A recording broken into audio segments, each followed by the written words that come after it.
නමෝ බුද්දාය සියලු දෙනාටම තෙරුවන් සරණයි.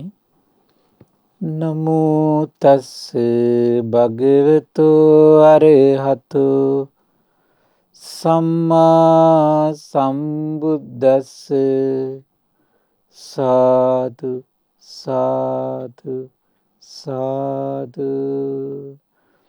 පරම පූජනීය කල්යාණ මිත්‍ර ගුරු දේවෝත්තම පින්වත් ලොකු ස්වාමීන් වහන්සේට නිදුක් නිරෝගී සුවපත් භාවයේ චිරජීවනයේ සැලසේවා. තුනුරුවනේ අනන්ත ආශිර්වාදයේ දෙවියන්ගේ දෙහිමි රැකවරණ සැලසේවා. අප සියලු දෙනාගේම নমස්කාරය වේවා. සාදු සාදු සාදු.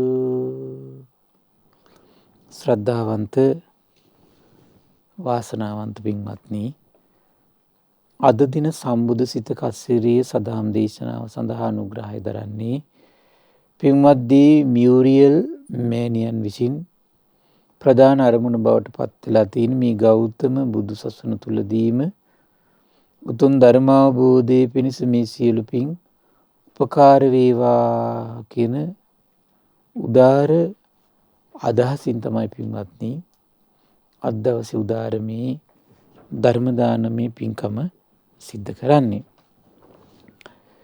පින්වත්නි, අපට ලැබුණු මේ දුර්ලභ උදාර මනුස්ස ජීවිතයේ වාසනාවන්ත වෙන්න පටන් ගන්න මොහොත තමයි ධර්ම ශ්‍රවණය.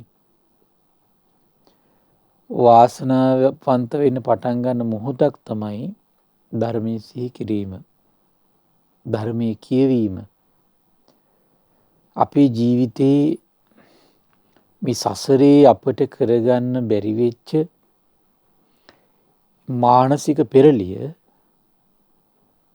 ධර්ම ශ්‍රවණයෙන් තමයි පින්වත්නි කරගන්න තියෙන්නේ. ඒ නිසා පින්වත්නි, මේ ලෝකේ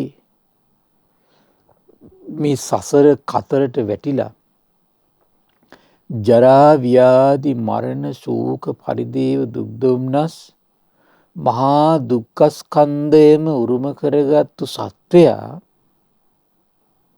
වෙනස් වෙන්න පටන් ගන්නේ. ඒ වෙනස් වෙන මහා මානසික පරිවර්තනය සිද්ධ වෙන්න පටන් ගන්නේ ධර්ම ශ්‍රවණේ. ඒ නිසා මේ ධර්ම ශ්‍රවණය කියලා කියන්නේ සුළුපටු දෙයක් නෙමෙයි. ඉතින් මේ මහා පෙරළිය සසර පුරාවට කරගන්න බැරි වෙච්ච මහා මානසික පෙරළිය සිදු වෙන්නේ ධර්ම ශ්‍රවණේ. ඉතින් පින්වත්නි, ධර්ම ශ්‍රවණයෙන් නම් මේ මානසික පෙරළිය සිද්ධ වෙන්නේ ධර්ම දානෙ දෙන පිරිසට. එහෙනම් කොතරම් පිනක්ද පින්වත්නි?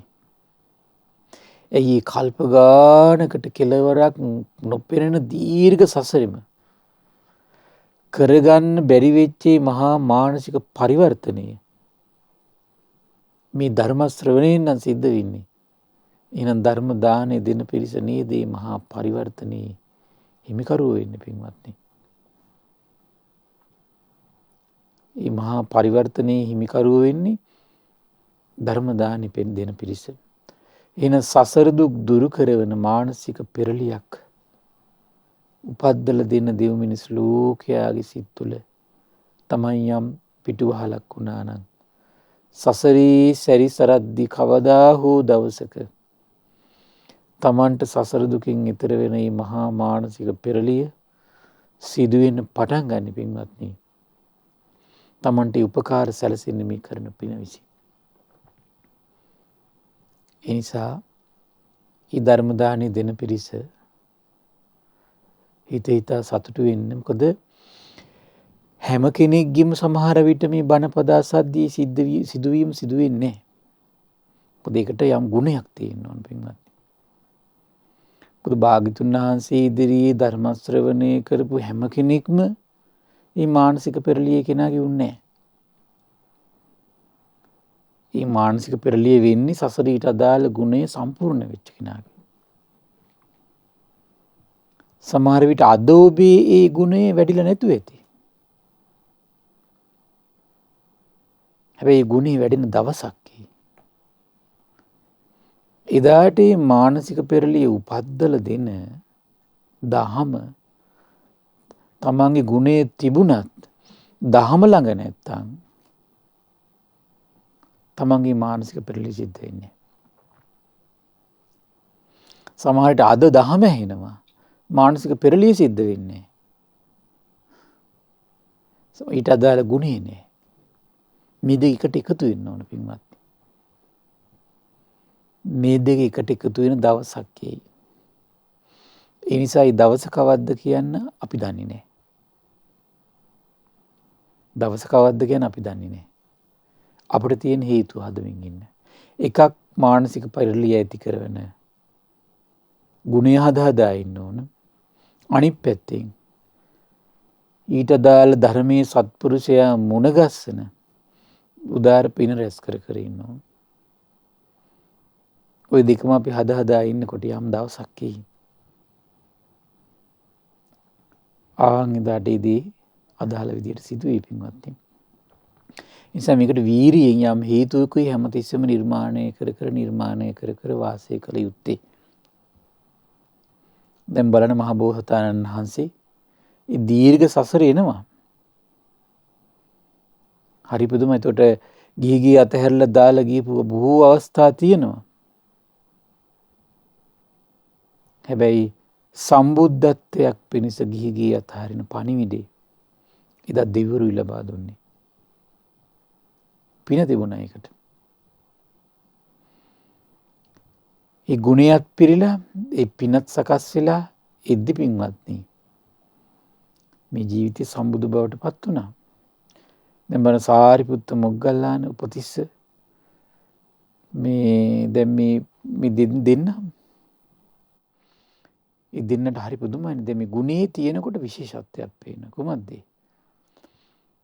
බාහිර ලෝකේ දේවල් ඉදිරියේදී අටලෝ දහම් ඉදිරියේදී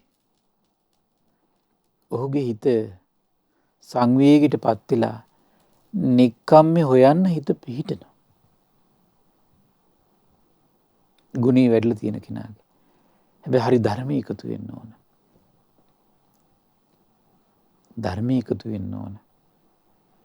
බුදුරජාණන් වහන්සේ කාලේ තියෙන ගුණේ තිබුණත් ධර්මයේ එකතු වෙච්ච නොවිච්ච කී දෙනෙක් හිටියද? දැන් මම ආලාර කලා මුද්දකරම් පුත්ත. ගුණේ වැඩිලා තිබුණා. ධර්මයේ හම්බුනේ නැහැ. ධර්මයේ හම්බුනේ නැහැ. ඒ වගේ කී දෙනෙක් බුදුරජාණන් වහන්සේ කාලේදී අවස්ථා හිමි කරගන්න නැද්ද? ඒ නිසා මේ ධර්ම දානි දෙන පිරිස තමන්ගේ ජීවිතේ පින්වත්නි අන්නේ උදාර පුණ්‍ය ශක්තියම නිතර තමන්ගේ ජීවිතේ රැස් කරගන්න උනන්දු වෙන්න අපිත් කරන්නේ ඉතින් ඒ කටයුත්ත තමයි. එතකොට නැවත ධර්ම දාණයට අපි අනුග්‍රහ කර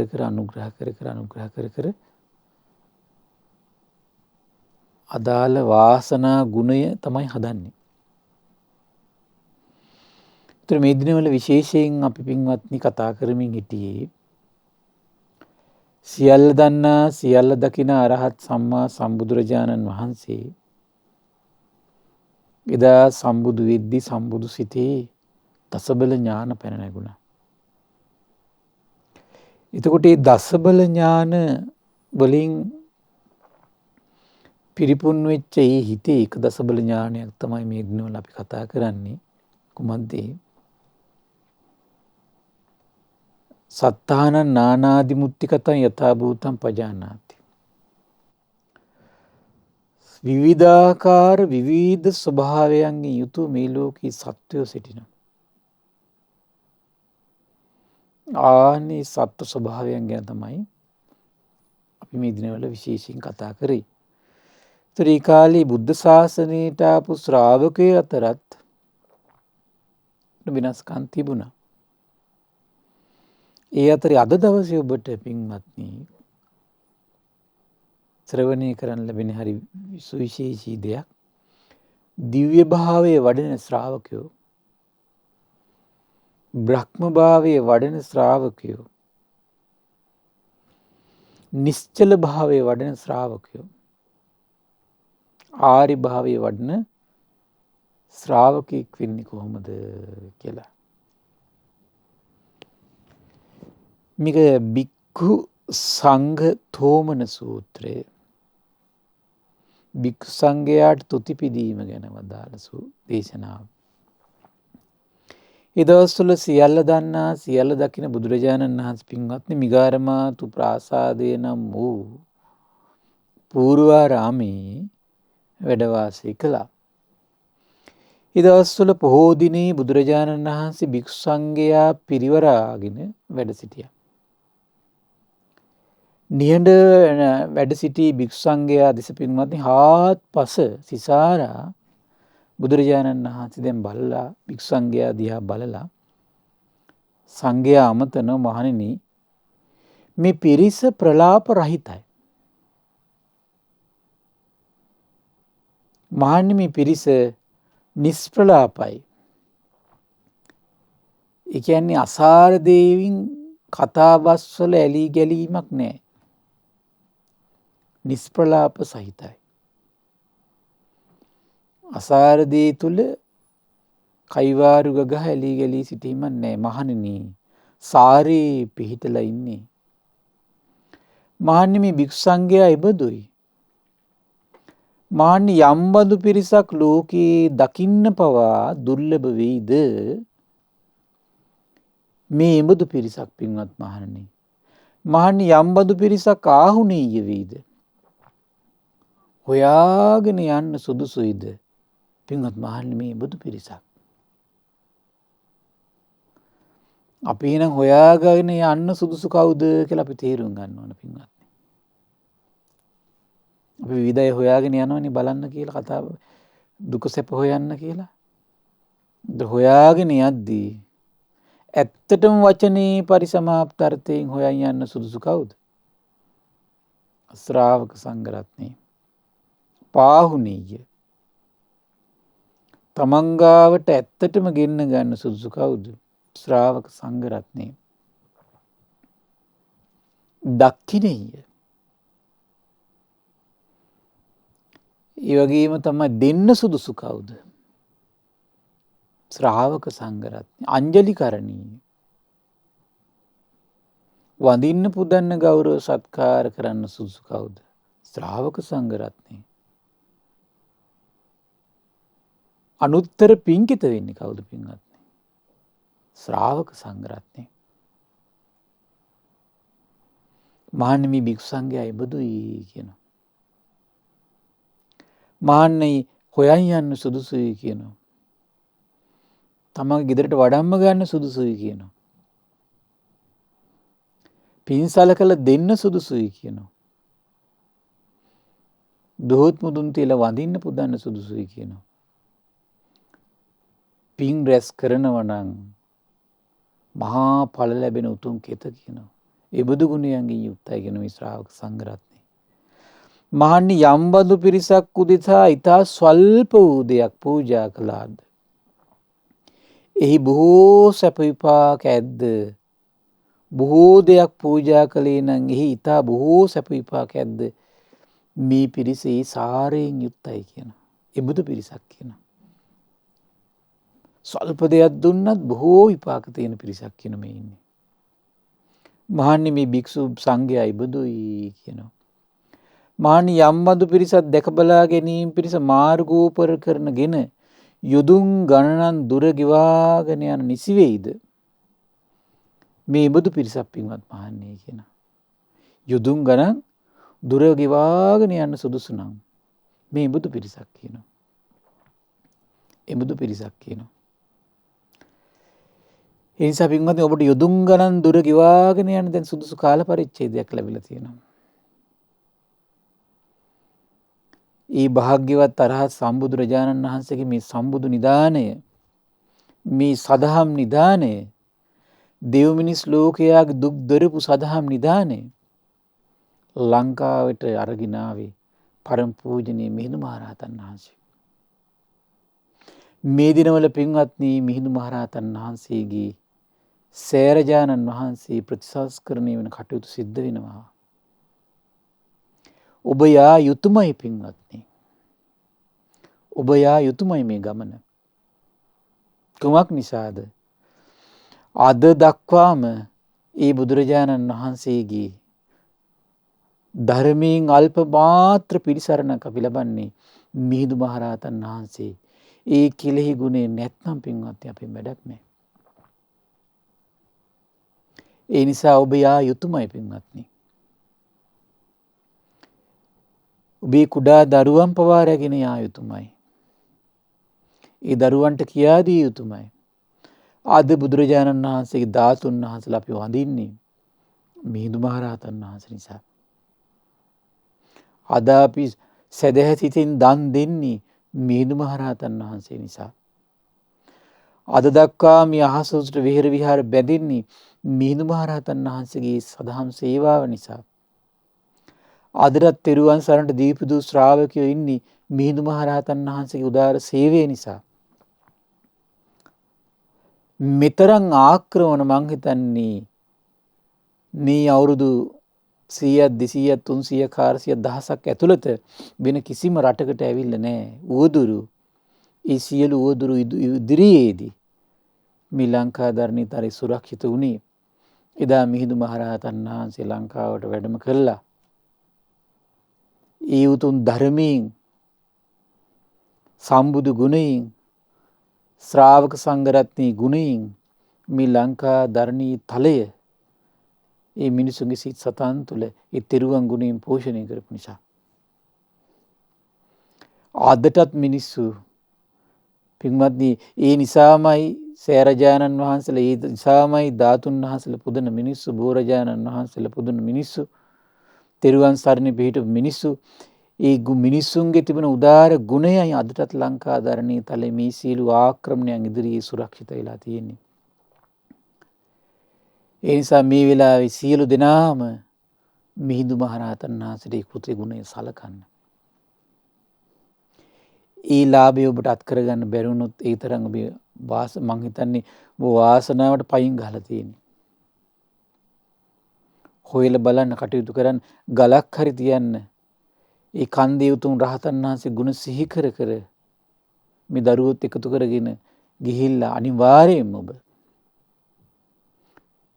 කුඩා දරුවෝ පවා එක් කරගෙන ගිහිල්ලා පින්වත්නි අනිවාර්යෙන් ඔබ ගලක් හරි ගඩොලක් හරි වැලි ටිකක් හරි පස් පිටක් හරි ඇදලා ඒ රහතන් වහන්සේගේ ශ්‍රී නාමයට කය මහන්සි කරවන්න.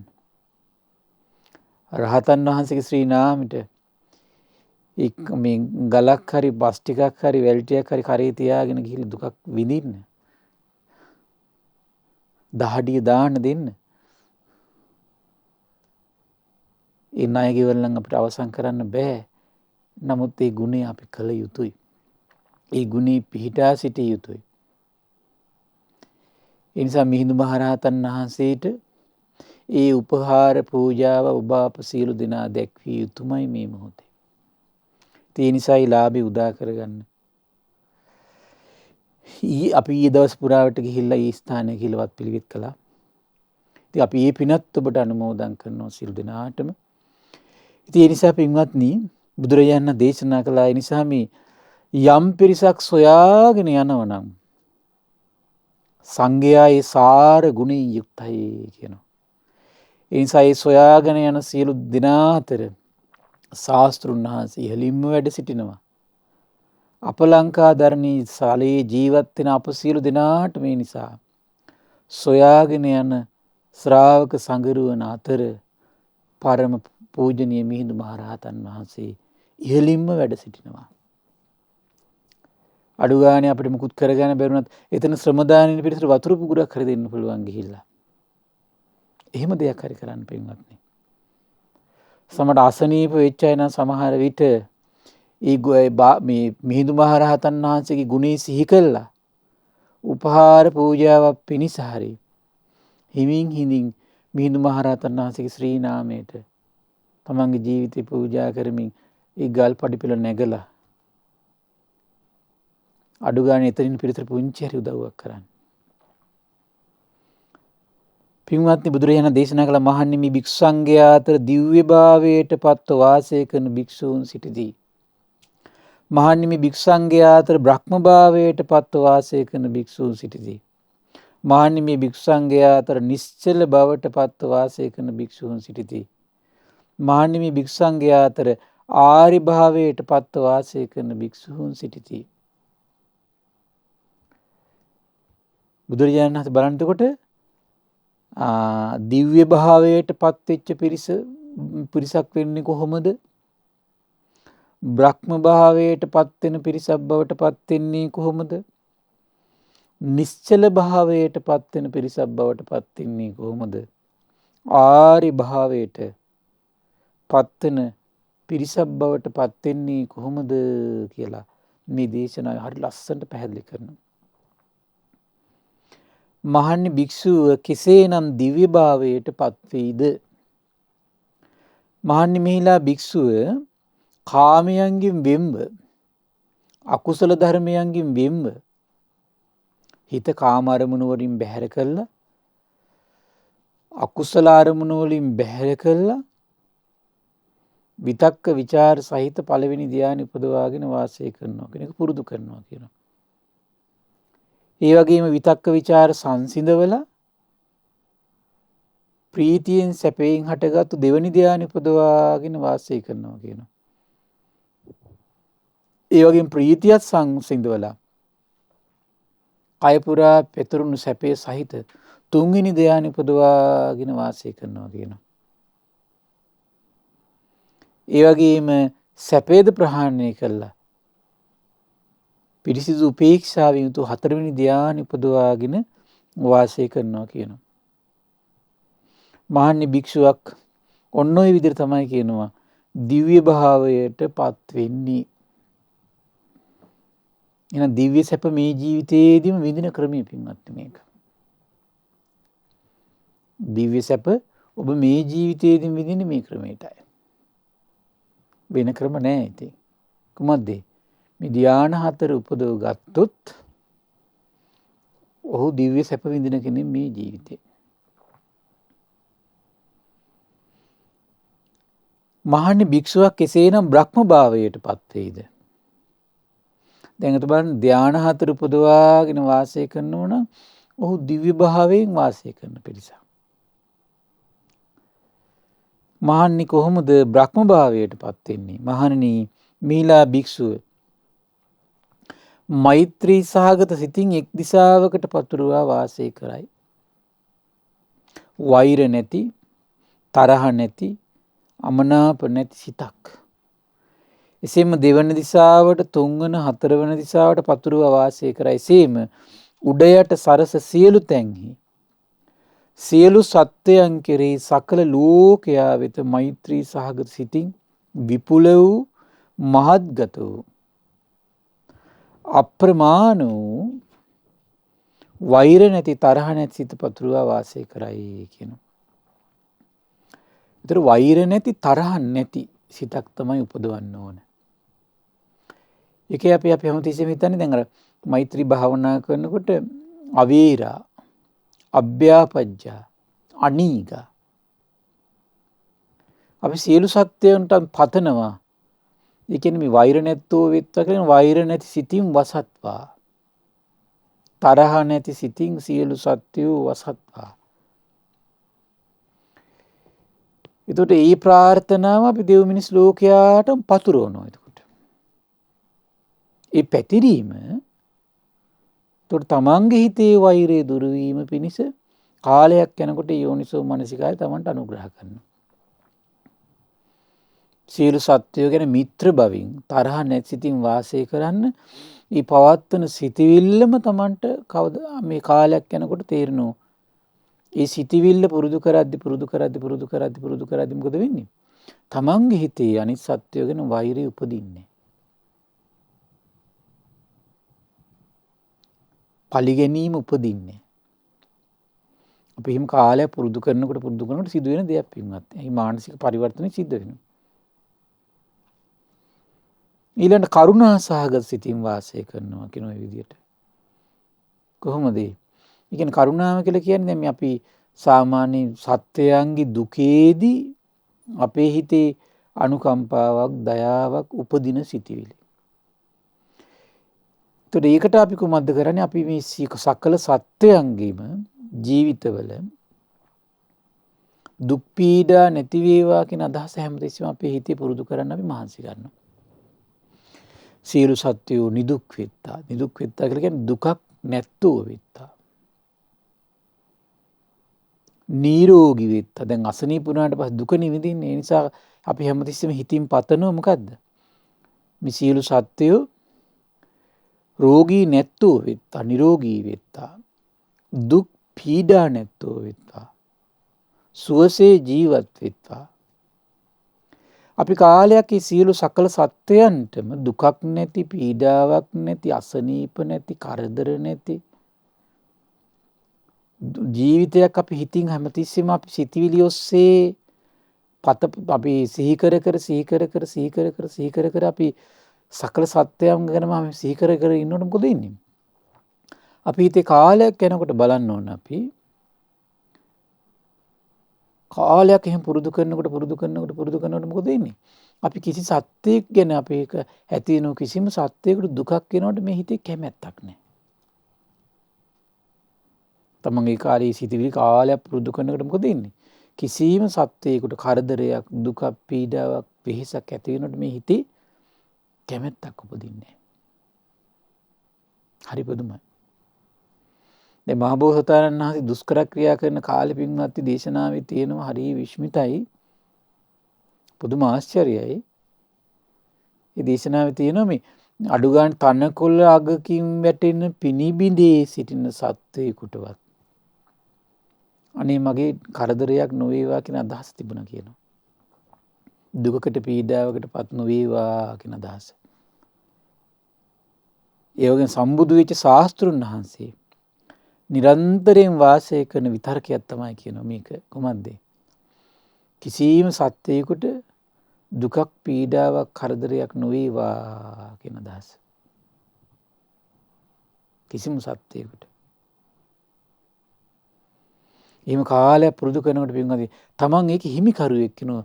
තමන් කිසිම අයුරෙන් දුකකට, පීඩාවකට, වෙහෙසකට, කරදරයකට පත් නොවන කෙනෙක් බවට පත් වෙනවා. තමන් ඒ විදිහ හිතවිලි සිහි කර කාලයක් පුරුදු කරනකොට. ඊළඟට තමයි පින්වත්නි මුදිතා සහගත සිතින් වාසය කරනවා කියන මුදිතාව කියලා කියන්නේ කොහොමද? අපේ හිතේ කැමැත්තක් උපදින්න ඕන අනිත් සත්වයන්ගේ සැපේ කෙරෙහි. දැන් දුක් නැති බව කෙරෙහි කැමැත්තක් ඉපැද්දුවා ඊළඟට සැපේ කෙරෙහි කැමැත්තක් උපදින්න ඕන. ඉස්සෙල්ලම කළා කොහොමද? අපි සියලු සත්වයෝ ගැන වෛරය අපේ හිතේ නැති කරන්න අපි කටයුතු කළා. ඊට පස්සේ පින්වත්නි සමහර අයට සසරි පුරුදු නිසා තියෙන එකක් තියෙනවා. ඊට පස්සේ හිතේ කොහොමද උපදින්නේ? තා කිසිම සත්වයකට දුකක්, පීඩාවක්, කරදරයක්, හිංසාවක් වෙනවට අපේ හිතේ අකමැත්තක් ගොඩනගනවා. ඊළඟට අනිත් සත්‍යයන්ගේ සැපයට අපේ හිතේ කැමැත්ත ඇති කරනවා. සමහරවිට මේ ඔක්කොම එක සැරේ කරන්න පුළුවන්. සමහරවිට සසර පුරුදු ඇති යම් මේ වගේ. බලන්න තමන්ගේ හිත වඩා පහසුවෙන් ගන්න පුළුවන් මොන අරමුණටද බලන්න. එතකොට සියලු සත්‍යෝ ආයුෂයෙන් වැඩිත්වා, වර්ණයෙන් වැඩිත්වා, සැපයෙන් වැඩිත්වා. මොකද දීර්ඝායුෂ මේ සත්‍යෝ කැමති. ඒ වගේ මේ සත්‍ය වර්ණ සම්පත්තියට කැමති. සැපයට කැමති, බලයට කැමති. අපි ඊට පස්සේ අපි හිතින් අපි සිතවිලි හරහා පුරුදු කරනවා. කාලයක් එහෙම පුරුදු කරද්දි මොකද වෙන්නේ පින්වත්නි? ඒ සියලු සත්‍යයන්ගේ සැපයට මේ හිත කැමති වෙනවා. හරි පුදුමයි. ඒතර සැපේ දකිද්දී හිත හරි සතුටක් උපදිනවා. ඊර්ෂ්‍යාව උපදින්නේ. බාහිරකොට සියලු සත්‍යයන්ගේ දුක අකමැති වෙන හිංසාව නැති වෙලා යනවා හිතේ. මිත්‍ර බවට ආස කරන වෛර නැති වෙලා යනවා. සැපේට ආස කරන සත්‍යයන්ගේ ඊර්ෂ්‍යාව නැති වෙලා යනවා. දැන් මම සත්‍යයන්ගේ සැපේ දකිද්දී අපේ හිතේ ඊර්ෂ්‍යාව උපදින්නේ පින්වත්. අපේ හිතේ ඊර්ෂ්‍යාව උපදින්නේ සත්‍යෝ මේ වර්ණයෙන්, සැපයෙන්, බලයෙන්, අධිපති භවයෙන්, භවභෝග සම්පත් වලින් තමන්ට වඩා ඉහළින් යනකොට හිතේ ඇති වෙන සතුටද දුකද? දුකක් ඇති වෙන්නේ. දුකේ සංකේතය තමයි ඊර්ෂ්‍යාව. දුක ඇතුණු භවයේ සංකේතය කුමක්ද? ඊර්ෂ්‍යාව. ඊර්ෂ්‍යාව. ඉතින් මේක හොඳට තේරුම් ගන්න පින්වත්නි. ඒතකොට බලන්න මුදිතාව වැඩෙන්න මොකද වෙන්නේ පින්වත්නි? හරි පුදුමයි. සියලු සත්‍යයන්ගේ සැපයට කැමැත්ත ඇති වෙනවා.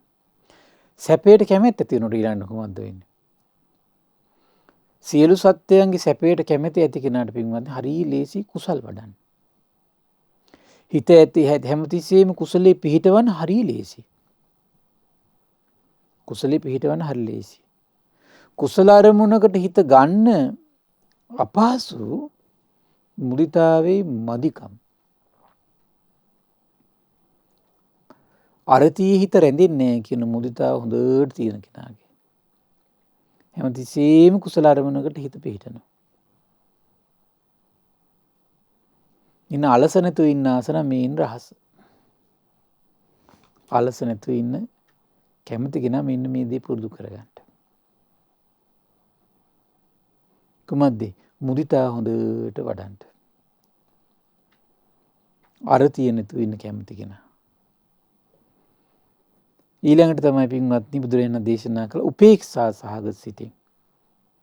ඊළඟට හුරු වෙන්න ඕන එකක් තමයි පින්වත්නි මෙතන උපේක්ෂාවේදී පින්වත්නි බලන්න මේක තියෙන උපේක්ෂා සහගත සිත එක දිශාවකට පතුරව වාසය කරයි. එසේම දෙවන දිශාවට, තුන්වන දිශාවට, හතරවන දිශාවට පතුරව වාසය කරයි. එසේම උඩ යට සරස සියලු තැන්හි සියලු සත්වයන් කෙරෙහි සකල ලෝකයා වෙත උපේක්ෂා සහගත සිතින් විපුල වූ මහත්ගත වූ අප්‍රමාණ වූ වෛර නැති තරහ නැති සිත පතුරුවා වාසය කරයි මහණෙනි. භික්ෂුවක් බ්‍රහ්ම භාවයට පත්වන්නේ ඔය අයුරිනි. ඒ කියන්නේ වෛර නැති තරහ නැති සිත තමයි උපේක්ෂාවට ගන්න පින්වත්නි මෙතන. කොහොමද? වෛරයට යන හිත හැමතිස්සෙම මධ්‍යස්ත කරගන්න. මධ්‍යස්ත වෙන විදියට අරමුණු සිහි කරනවා. වෛරයට යන හිත මධ්‍යස්ත කරනවා. සමහරට එක එක්කෙනා ගැන එක එක දේවල් නිසා සමහර විට අපේ හිතේ වෛරය උපදිනවා. තරහ උපදිනවා. ඒතර වෛරය තරහ කියන එක නැති කරන එකක් තමයි මෛත්‍රිය. ඒ වෛරය තරහ නැති කරන තවත් එකක් තමයි කරුණාව. ඒ වෛරය තරහ නැති කරන්න පුළුවන් තවත් ක්‍රමවේදයක් තමයි මුදිතාව. ඒ වෛරය තරහ නැති කරන්න පුළුවන් ඊළඟ ක්‍රමවේදය තමයි හැමතිස්සෙම මොකද්ද? හිත මධ්‍යස්ථ බවට ගන්නවා. හිත මධ්‍යස්ථ වෙන විදියට කල්පනා කරන්න පුරුදු වෙනවා. සමහරට හොඳ දෙයක් තමයි අපි කෙනෙක් නිසා නම් අපිට උපදින්නේ මේක. අපි හිතනවා මෙහෙම. කොහොමද? කල්පනා කරනවා අනේ මේ කෙනා මේ කියපු දේවල් නිසා, කරපු දේවල් නිසා. එතකොට මෙයා කර්මයේ දායාද කරගත්තු කෙනෙක් මෙයා. ඒතර මේ කරපු ක්‍රියාවම මේ කියපු වචනෙම අනිවාර්යයෙන් මෙයාව කවදා හරි දවසක දුකටපත් කරනවාමයි. අපි හිතමුකෝ අපේ ජීවිතේ එහෙම දෙයකින් අපිව බෙහෙතටපත් කළා කියලා. ඒ හේතු කරගෙන අපේ හිතේ වෛරයක් ඇති වෙනවා කියලා. ඒතර අපි හිතන්න ඕන කොහමද? අනේ මේ කට්ටිය කර්මීය දායාද කරගෙන ඉන්නේ. කර්ම ඥාතිය කරගෙන ඉන්නේ. කර්ම පිළිසරණ කරගෙන ඉන්නේ. කර්මයෙන් උපත සකස් කරලා දෙනවා. කියලා අපිට සමහරලාට ඒ කෙනා මුල් වෙලා අපිට ඒ කෙනාගේ කර්මය ගැන සිහි කළා. ඒ කරපු ක්‍රියාවෙන් එයාට වෙන ඉරණම සිහි කළා අපිට හිත මධ්‍යස්ථ කරන්න පුළුවන් උපේක්ෂාවට ගන්න පුළුවන්. සමහරලාට යම් කෙනෙක් නැතුව සමහර විට යම් අටලෝ දහම අදාළ කරුණු ඉදිරියේදී අපේ හිතේ වෛරය ඇති වෙන්න පුළුවන්. එතකොට හිත මධ්‍යස්ථ කරන්න පුළුවන් අපිට. සමහර ලෝක ස්වභාවයන් සිහි කළා, පුද්ගල ස්වභාවයන් සිහි කළා. දුක නම් වූ ආරි සත්‍ය සමහර විට සිහි කරවලා හිත මධ්‍යස්ථ කරවන්න යා පුරුදු වෙනවා. බලන්න එතකොට මොන ක්‍රමයකට තමන්ගේ හිත මධ්‍යස්ථ කරන්න පුළුවන් කියලා. සමහර මේ ලෝකේ ජරාව ඉදිරියේදී අපි කොච්චර වෛර කළාද වැඩන්නේ. මොකද ඒක මේ ලෝකේ ස්වභාවය. ලෙඩවීම ඉදිරියේදී අපි වෛර කරලා වැඩන්නේ නැහැ. මොකද ඒක ලෝක ස්වභාවය. මරණය ඉදිරියේදී වෛර කරලා වැඩන්නේ නැහැ. ඒක ලෝක ස්වභාවය. කර්ම විපාක ඉදිරියේදී අපි කොතරම් වෛර කළත් කරන්නේ ඒක ලෝක ස්වභාවය. ප්‍රියයන්ගේ වින්විදි කොච්චර වෛර කළ වැඩන්නේ ඒක ලෝක ස්වභාවය. අප්‍රියයන් ඉදිරියේදී අපි වෛර කළ වැඩන්නේ ඒක ලෝක ස්වභාවය. මේ විදිහට ලෝක ස්වභාවයන්. ඊළඟට යම් සමහර අවස්ථාවල සමහර අපි තනි වුණාමත් අපේ හිතේ වෛරය ඇති වෙනවා සමහර විට. තරහ ඇති වෙනවා. ඒතර මධ්‍යස්ථ කරන්න පුළුවන්කම තියෙනවා අපිට කොහොමද? අපි මේ සංසාරේ හරක් වෙලා ඉන්නකොට එළුව වෙලා ඉන්නකොට දැන් බලන්න පොඩ්ඩක් කල්පනා කරලා ඔය හරක් එළුව කුකුල්ල ඌරු ගැරන්ටි සර්පයි ලේන්නු අනිත් සත්තු තනි රකින්න කට්ටිය ඉන්නවද පින්වත්නි? නෑ. දැන් අපි ওই සසරේ ওই විදිහට ඉඳලා නැද්ද? ඉඳලා තියෙනවානේ. දැන් තමයි අපිට චුට්ටක් තනි වෙනකොට නිකන් එන්න බය, දුක, දෝමනස, වෛරය ඇති වෙනවනේ. කල්පනා කරලා බලන්න මේ විදිහට ඉපදලා හිටියා. ඒ සසරේ අපිට කවුද තනි රකින්න හිටියේ? කවුද අපිව බලා ගන්න හිටියේ? දැන් බලන්න හරක් සමහර ලෙඩ වෙලා පින්වත් ඒ තැන් වල වැටිලා උණත් හැදිලා. නමුත් කවුද කන්න ගෙනත් දෙන්නේ? ඒ සත්තුන්ගේ ලෝකේ කවුද කන්න ගෙනත් දෙන්නේ? අපි දැන් ওই ලෝකේ සත්තු වෙලා හිටියේ නැද්ද?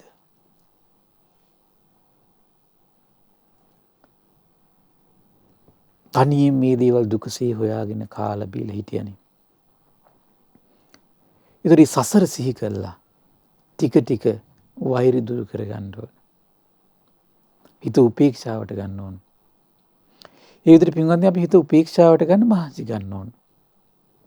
හිත උපේක්ෂාවට එන විදිහට අපි ධර්ම මනසිකාරකේ දෙන්න ඕන. යහපත් කල්පනාවක අපි හිත උපේක්ෂාවට නිරත වෙන්න ඕන. ඔන්න ඔය විදිහට වාසය කරද්දී ඒක නම් මොකද වෙන්නේ? බ්‍රහ්ම භාවයට පත් වෙනවා කියනවා. ඒ කරුණෙන් කොහොමද වෙන්නේ? බ්‍රහ්ම භාවයට පත් වෙනවා. දැන් බලන්න කෙනෙක් දිව්‍ය භාවයට පත් වෙන ප්‍රතිපදාවක් තියෙනවා.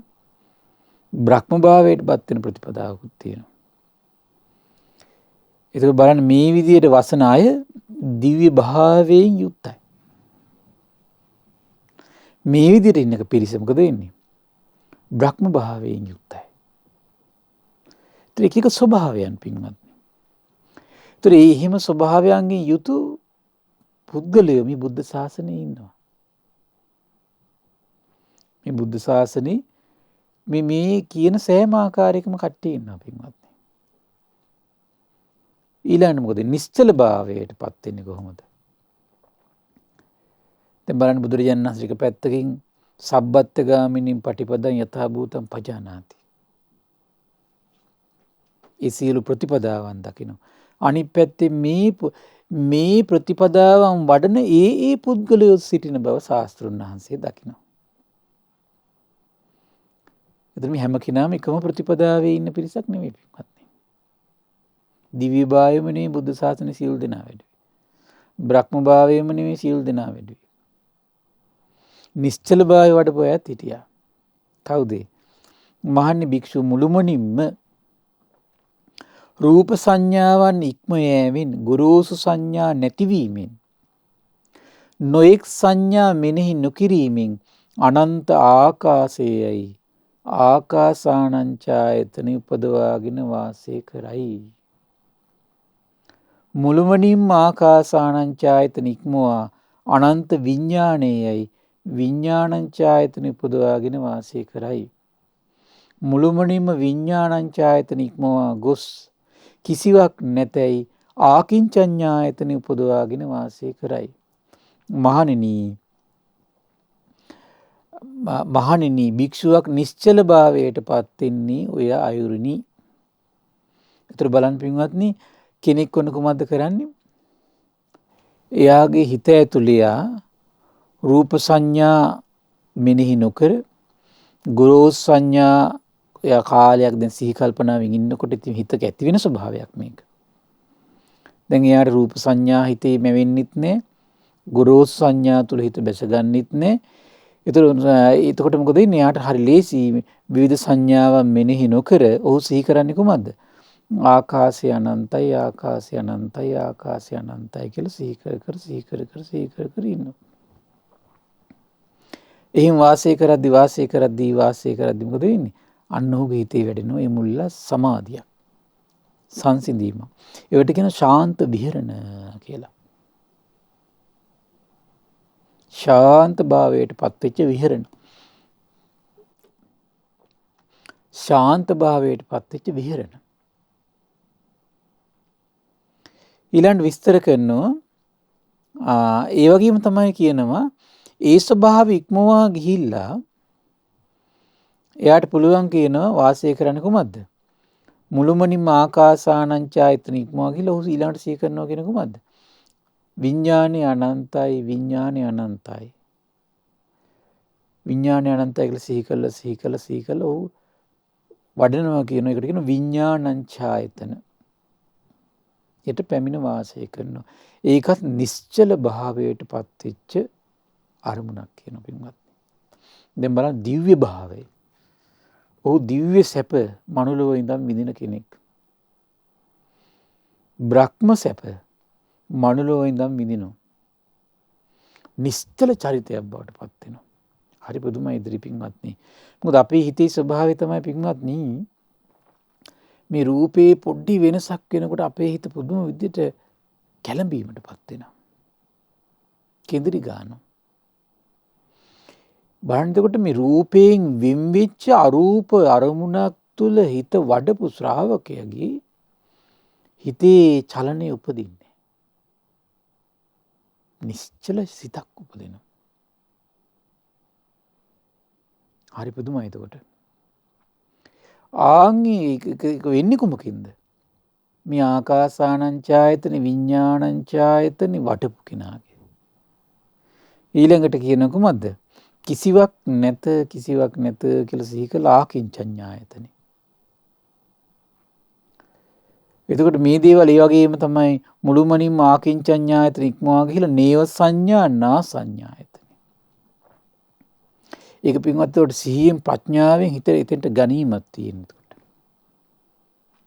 දැන් අර පළවෙනි ධානයේ අරමුණක් සිහි කළ උපද්දනවා වගේ එතකොට මේ කාලයක් සිහි කළා විතක්ක ਵਿਚාර කියන එක මෙනෙහි නොකර ඉඳලා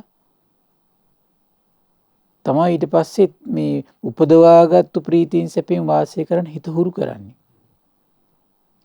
ඒ වගේම ඊට පස්සේ උපදවාගත්තු ප්‍රීතිය සැපේ වඩලා ඒ උපදවාගත්තු ප්‍රීතියටම නොඇලී ඉඳලා තමයි තුන්වෙනි ධානයට හිතපත් කරගන්නේ. තුන්වෙනි ධානයේ හොඳට කාලයක් වසන් කරලා පුරුදු කරපු කෙනා තමයි තියෙන සැපේටම හිත පිහිටවන්නේ නැතුව වාසය කළ උපේක්ෂාවට හිත පිහිටව පුරුදු වෙනකොට තමයි හතරවෙනි ධානයට හිටගන්නේ. ඒ වගේ තමයි පින්වත්නි මෙතන. එතකොට මුලින්ම අනන්ත ආකාශය අනන්තයි කියලා සිහි කළා ආකාසානංචායතනට ඇවිල්ලා. ඊළඟට විඥානය අනන්තයි කියලා සිහි කළා විඥානංචායතන උපදවාගෙන වාසය කළා.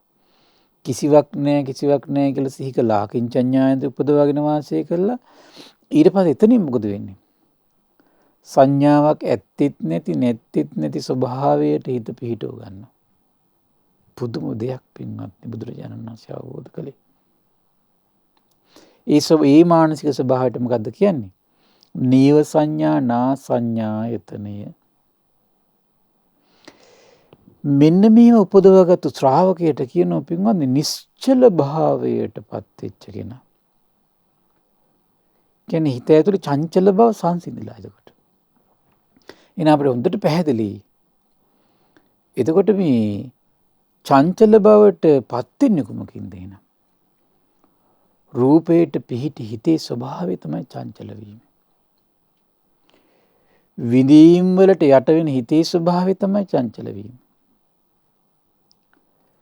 සංඥාවට යට වෙන හිතේ ස්වභාවය තමයි චංචල වීම. දැන් මේ නීව සංඥා නා සංඥායතන උපදවාගෙන වාසය කරනකොට මොකද වෙන්නේ? අන බලන්නේ සංඥාවට පව ඇත්තෙත් නැති. මේ මානසික ස්වභාවයට එන්න මොකද වෙන්නේ පින්වත්නි? චංචල නැති සිතක්. නිශ්චල බවට පත්වෙච්ච හිතක්. ඔබට මතක ඇති ආලාර කාලාම්පුද්ද අර එක්තරා ගහක් යට ඉන්නකොට කරත්ත 500ක් ඒ ගහ යටින් ගියා. නමුත් ඒ කිසි දෙයක් දන්නේ නැහැ කියලා කියන්නේ. එයා ගෝලියෙක් ඇවිල්ලා ඇඟ පුරාම දූවිලි තිබුණා කියලා කියන්නේ. එහෙම දැහැන්ගත වෙච්ච සමාධියක්. අන්න නිශ්චල බවට පත් වුණු සිතේ ස්වභාවය. එහෙම පුද්ගලයෝ මේ ලෝකෙ ඉඳලා තියෙනවා. බුද්ධ ශාසනයේත් එහෙම ශ්‍රාවකයෝ ඉඳලා තියෙනවා. දැන් බලන්න එතකොට දිව්‍ය භාවය වැඩින ආකාරය. එහෙම ශ්‍රාවකයෝ මේ බුද්ධ ශාසනයේ හිටියා. බ්‍රහ්ම භාවයට පත්වෙච්ච ශ්‍රාවකයෝ මේ බුද්ධ ශාසනයේ හිටියා. නිශ්චල බවට පත්වෙච්ච ශ්‍රාවකයෝ බුද්ධ ශාසනයේ හිටියා. එහෙනම් නිශ්චල බවට පත් වුණු ගමන් අපිට කියන්න බෑ එහෙනම් මෙයා නිකලස් කියලා. නිකලස් බවට පෙර එතකොට නිශ්චල බවට ගන්න පුළුවන් අවස්ථා තියෙනවා පින්වත්නි. කිසි දෙයකට කම්පා නොවුණු පමණින් අපිට කියන්න බෑ මෙයා නිකලස් කියලා. කිසි අරමුණක් ඉදිරියේ කම්පා නොවී හිටි පමණින් කියන්න බෑ මෙයා විශේෂ කෙනෙක් කියලා. ඒක නිශ්චල බවක් විතරයි පින්වත්නි. ඒක ශාන්ත විහරණයක් විතරයි. ඒක ශාන්ත විහරණයක් විතරයි ඒක. ඔන්න බලන්න පින්වත්නි මේ බුද්ධ ශාසනයේ හරය මෙතන තියෙන්නේ. කොතනද? කෙසේනම් ආර්ය භාවයට පත් වෙයිද?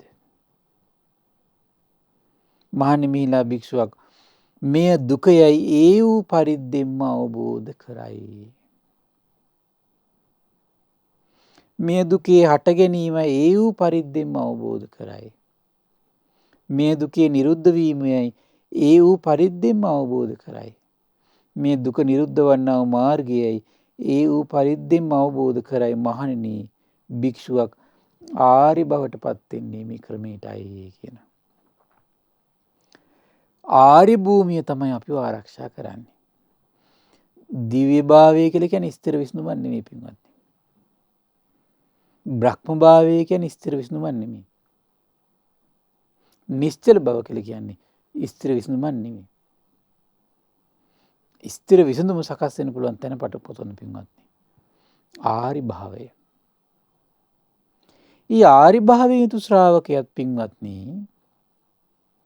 ඔබට මතක ඇති රතන සූත්‍රයේ ලස්සන ගාථාවක් තියෙනවා.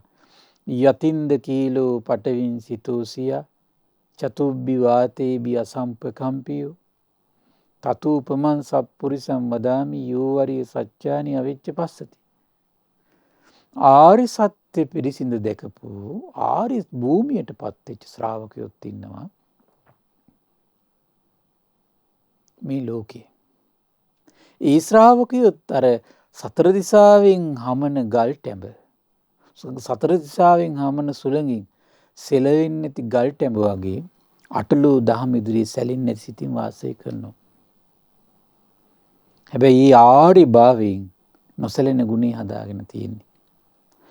බාන මෙවන් උත්තම දහමක් මෙවන් ශ්‍රේෂ්ඨ ජීවිත ගැන අද අපිට අහන්න පරම දුර්ලභ භාග්‍ය උදා වුණේ පරම පූජනීය මිහිඳු මහරහතන් වහන්සේ නිසා. ඒ නිසා මේ දුර්ලභ කාල පරිච්ඡේදය ඔබට ලද සැනින් මොකද මේ කොරෝනා වෛරසයත් එක්ක ඔබට සමහරට යම් විවේකයක් ලැබිලා ජීවිතවලට. නමුත් බොහොම ආරක්ෂිතව ඒ ක්‍රමවේද ටික ඔබේ ජීවිතය හදාගෙන ඔබ ලද සැනින් පින්වත්නි ඒ කෘතගුණ පූජාව මේ මොහොතේ කරගන්න.